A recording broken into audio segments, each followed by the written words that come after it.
So this is Ramon. The channel is Alpha Centurion 4. And we're going over the books that had the greatest impact on my life. And we've gone over where I was a goth.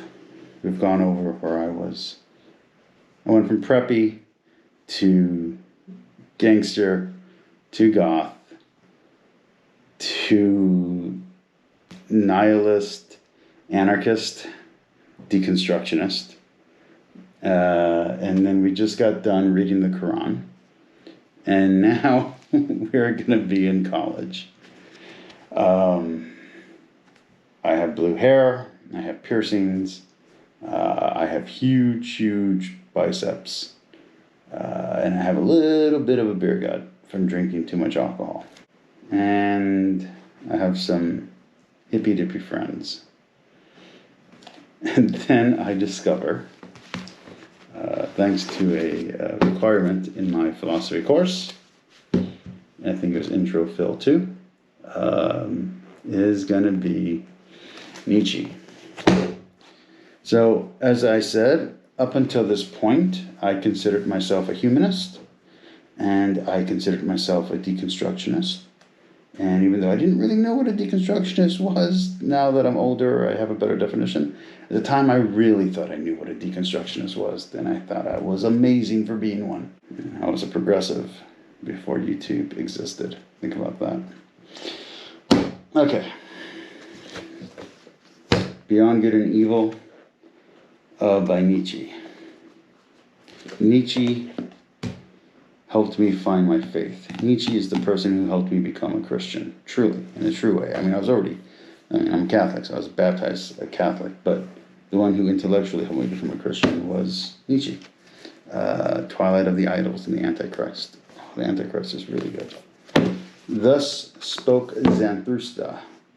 I've always wondered if he knows anything about Xanthurianism at all, or if he just made all this up just because he liked the name or the other sound of the religion, or just to have an opposing religion to Christianity. The Birth of Tragedy and the Genealogy of Morals. I want to do a review or a conversation on Jordan Peterson, and specifically in his current condition, because I've now read his new book, Beyond Order. I really wish he had called it Rules for Chaos. That would have been a much better title. But this book in particular, it's two different books, but The Birth of Tragedy and the Genealogy of Morals, his first and last book, I believe, makes me think of Jordan Peterson. And I think Jordan Peterson is a modern Nietzsche. I think he really is a modern Nietzsche, with some of the same foibles and some of the same pitfalls that he should avoid, being so familiar with Nietzsche himself, that I hope he avoids. Nietzsche is a great writer. He's the class clown. And he's not the class clown in the way of a bully or in the way of a jerk. No, he's the guy in the back, in the corner, asking the right questions. And he's saying, I get what you're saying, and I know you're saying it. You're not thinking about what you're saying. This is what you're saying actually means. And if we take what you mean, literally, you're actually speaking against yourself. Nietzsche is great. And he has this great challenge of, if what I say to you can make you lose your faith, then you never really had faith to begin with. And I truly found my faith through reading Nietzsche. He helped me become a much better Christian, a much more fuller Christian. And I can't recommend him enough. All right, looks like we have time for one more book. So let's keep going. Let's not burn the candle at both ends, shall we? The next book that I read, which makes sense, is going to be the Communist Manifesto. It's right in keeping in line. The Communist Manifesto is the reason why I'm not a socialist. You want to know why I'm not a socialist? I thought socialism was really cool when I read Nietzsche. And then I read Marx and Engels, and they're idiots. I must have been 21 or 22 at the time when I read this the first time. Communism and Marxism does not work.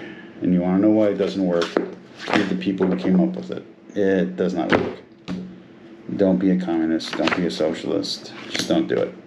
It's a bad idea. In a way, Nietzsche warns against the coming fascism, against the coming communism, against the coming Nazism. Nietzsche warns against it as much as he's a product of those things, as much as his fame derives from his influence on those things, as much as those things are a product of his own deconstruction of religion and Western morality.